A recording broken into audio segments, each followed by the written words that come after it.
ஓம் நமோ நாராயணாய. ஆண்டாள் திருவடிகளே சரணம். இன்று மார்கழி 15வது நாள். 15வது பாசுரம். எல்லே இளங்கிளியே இன்னும் உறங்கிதியோ.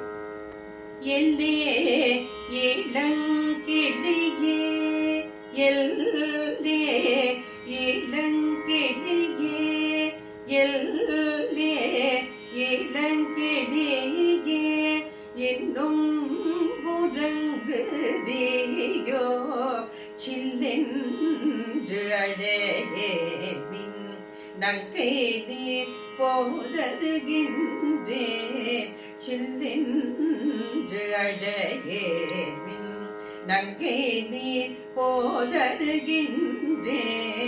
வல்லையும் கட்டுரைகள்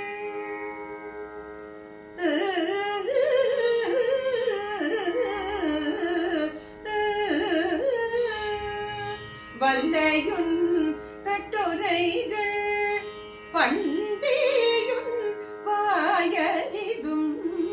வல்லையும் கட்டுரைகள், வல்லையும் கட்டுரைகள் பண்டேயும் வாயறிதும். வல்லீர்கள் நீங்களே, வல்லீர்கள் நீங்களே, வல்லீர்கள் நீங்களே நானேதானாயிடுக. ஒல்லை நீ போதாய், ஒல்லை நீ போதாய், ஒல்லை நீ போதாய். உனக்கெந்த வேறுடைய எல்லாரும் போதாரோ, எல்லாரும் போதாரோ. போதார் போந்தெண்ணிக்கொள் வல்லானே கொள்ளானே.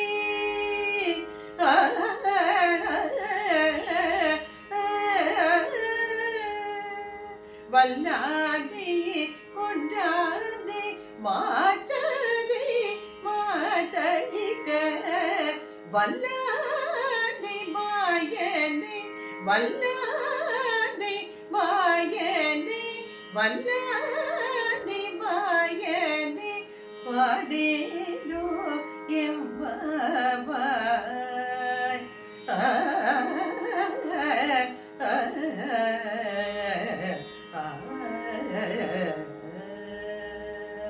இந்த திருப்பாவையில ஆண்டாளுடைய நகைச்சுவை தன்மையை நம்ம புரிஞ்சுக்கலாம். தோழி எழுப்புறா. மற்ற முந்தைய திருப்பாவைகள்லாம் உறக்கத்தில் இருக்கிற தோழியை எழுப்புறா. இதுல உறக்கத்திலிருந்து முழிச்சு கொண்ட தோழியை முழித்து கொண்ட தோழியை எழுப்புறா. உள்ளே உறக்கத்திலிருந்து முழித்து கொண்ட தோழிக்கு வெளியிலிருந்து அவளை கூப்பிட, அதான் எம்பெருமானை பாவை நோன்பு நோற்பதற்காக கூப்பிடுவதற்காக ஆண்டாளும் அவள் தோழிகளும் ஒருத்தருக்கு ஒருத்தர் ஸ்லேடை கலாய்ச்சி கொள்ற மாதிரி ரொம்ப நகைச்சு உணர்வோட ஆண்டாள் இந்த திருப்பாவை ஏற்றி இருக்கிறார். எல்லே இளங்கிளியே, ஹலோங்கிற மாதிரி, ஏய் அழகான இளம் கிளியே இன்னும் உறங்குதியோ, இன்னுமா தூங்கிட்டு இருக்க, எழுந்திரு. உடனே அவ சொல்றா, வா நான் தான் எழுந்துட்டேனே, சில்லுனியே காது குடையிற மாதிரி கத்துறீங்க, நான் தான் முடிச்சுட்டேனே. உடனே அவ சொல்றா, வெளியில ஆண்டாளும் தோழிகளும், என்ன சொல்ற நீ, நாங்க எழுப்பினதாலதான் நீ எழுதுண்ட, உடனே நீயே இன்னும் முன்னதாக எழுதுண்டா மாதிரி இன்னும் பெருசா எங்களை சொல்றியே அப்படிங்கிறா. சரி சரி, நீங்க தான் ரொம்ப வாயாடிகள், பேச்சில் ரொம்ப வல்லவர்கள், நான் உங்களுக்கு தோற்றவர்கள், நான் உங்களுக்கு முன்ன தோற்றவளாக ஆகிவிடுகிறேன்னு சொல்றா. உடனே ஆண்டாள் சொல்றா, நீ என்ன சொல்ல போற எங்களுக்கு முன்னாடியே தெரியும். அதே சொல்றா, சரி நீ எழுந்துரு, ஒல்லை நீ போதாய். சரி சரி, இப்போ உனக்கு நீ எழுந்துரு, சீக்கிரம் வா, உனக்கு என்ன வேறுடைய இதை என்ன வேலை உனக்கு வேற இருக்கு, எழுந்துரு அப்படின்னு சொல்றா. உடனே அவ உள்ள இருக்கிற தோழி சொல்றா, நான் எழுந்திருக்கிறது சரி, எல்லாரும் வந்து விட்டார்களா, எல்லாரும் போந்தாரோ. ஆண்டாள் சொல்றா, போந்தார் போந்து எண்ணிக்கொள், வெளியில எண்ணிப்பாரு எவ்வளவு பேர் தோழிகள் வந்திருக்கோன்னு.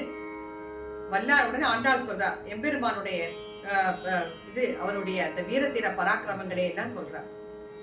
அவருடைய திருநாமங்கள், வீரதீர பராக்கிரமங்களை எல்லாம் சொல்லி தோழி எழுப்பி எங்களோட கலந்து அவரை பாடவான்னு சொல்றார். வல்லானை கொன்றானை மாற்றாரை மாற்றடிக்கதான். வல்லானை வலிய யானை, குவலையா பீட்டம் என்ற யானை கிருஷ்ணரை கொல்றதுக்காக கம்சர் அனுப்புறார். அதே அந்த யானையை கொன்றவனும் மாற்றாரை மாற்றடிக்க, அதாவது வலிமை மிக்க எதிரிகளையும் வெகு சுலபமாக அழிப்பவனுமாகிய கண்ணன் வலிமையானவன், மாயன், மாயக்கண்ணன், வல்லானை, மாயனை, வலிமையானவனை, மாயக்கண்ணனை, பாடேலோர் என்பாவாய், பாடுவதற்கு எழுந்து வா என்று தோழி அழகா ரொம்ப உணர்ச்சி நகைச்சுவை உணர்வோட ஆண்டாள் தன் தோழிகளோட உள்ளே உறக்கத்திலிருந்து விழித்து கொண்ட தோழியை பாவை நோன்பு நோற்பதற்காக அழைக்கிறார். இந்த படலம் 15வது திருப்பாவையோட ஆண்டாள் தோழிகளை உறக்கத்திலிருந்து எழுப்பி பாவை நோன்பிற்கு அழைத்து செல்லும் இந்த படலம் முடிந்து விட்டது. அடுத்த 16வது பாசுரத்திலிருந்து அழைத்த ஆண்டாள் தோழிகளை எல்லாம் அழைச்சிட்டு மார்கழி நீராடி நந்தகோபாலனுடைய அரண்மனைக்கு போறார். ஓம் நமோ நாராயணாய. ஆண்டாள் திருவடிகளே சரணம்.